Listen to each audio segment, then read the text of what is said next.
বিসমিল্লাহির রহমানির রহিম। বিসমিল্লাহ পূর্বে আউযুবিল্লাহ পড়ার কারণ কি? আউযুবিল্লাহি মিনাশ শাইতানির রাজিম। আলোচ্য বাক্যে বিতাড়িত শয়তান থেকে আল্লাহর কাছে আশ্রয় প্রার্থনার শিক্ষা দেয়া হয়েছে। প্রতিটি সৎ কাজের বেলায় এর প্রয়োজন রয়েছে। সূরা আন-নাহলের ৯৮ নম্বর আয়াতে বিশেষভাবে কোরআন পাঠের সময় আশ্রয় প্রার্থনার কথা বলা হয়েছে। কোরআন তেলাওয়াত এমন একটি কাজ যা দ্বারা শয়তান পলায়ন করে। যারা কোরআন পাঠ করে তাদের কাছ থেকে দৈত্য দানব লেজ গুটিয়ে পালায়।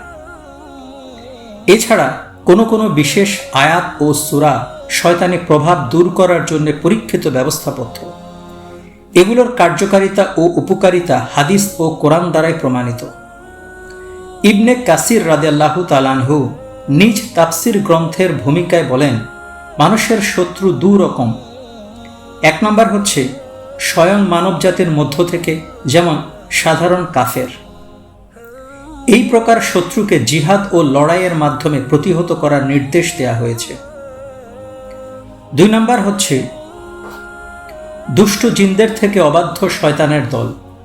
এই প্রকার শত্রুর জন্য মহান আল্লাহ তাআলার কাছে আশ্রয় প্রার্থনা করার আদেশ দেয়া হয়েছে।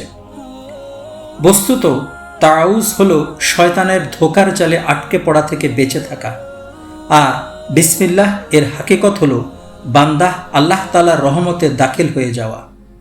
এই জন্যে তাউজ বিসমিল্লাহ এর পূর্বে উল্লেখ করা হয়েছে।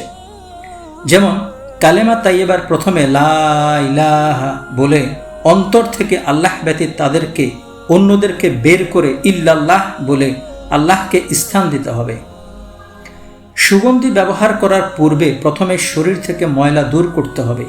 এই জন্যে মহান আল্লাহ তাআলা কোরআন তেলাওয়াতের শুরুতে আউযু বিল্লাহি মিনাশ শাইতানির রাজিম পড়ার আদেশ করেছেন, এই জন্যে যে শয়তান তোমাদের চিরশত্রু। সুতরাং প্রথমে তাকে অন্তর থেকে বের করে তেলাওয়াত শুরু করো। মোল্লা আলী কারি রাদিয়াল্লাহু তাআলা আনহু মিশকাত গ্রন্থে উল্লেখ করেছেন, আশ-শায়তানু কাল কালবিল ওয়াকিফি আলাল বাব, অর্থাৎ শয়তানের উপমা হলো দরজায় দাঁড়ানো কুকুরের ন্যায়। শয়তান হলো বড় কুকুর। কুকুর দরজায় দাঁড়িয়ে থাকে। দরজার ভিতরে কেউ প্রবেশ করতে চাইলে ঘেউ ঘেউ করে, আর তার মালিক যখন নির্দিষ্ট বাক্য বলে তখন সে লেজ নাড়াতে নাড়াতে চলে যায়। ঠিক শয়তান এরকম। কোরআন পাঠের পূর্বে আউযুবিল্লাহ না বলে পাঠ করলে শয়তান কুকুরের ন্যায় ঘেউ ঘেউ করে। মূল কথা হচ্ছে শত্রুর দিকে নজর না দিয়ে নজর দিতে হবে বন্ধুর দিকে, অর্থাৎ মহান আল্লাহ তাআলার দিকে। বিসমিল্লাহির রহমানির রহিম, পরম করুণাময় মহান আল্লাহ তাআলার নামে শুরু করছি। এই বাক্যটি বলার পূর্বে অবশ্যই আউযুবিল্লাহি মিনাশ শাইতানির রাজিম, হে আল্লাহ তোমার কাছে শয়তানের প্ররোচনা থেকে আশ্রয় কামনা করছি বলাটা জরুরি।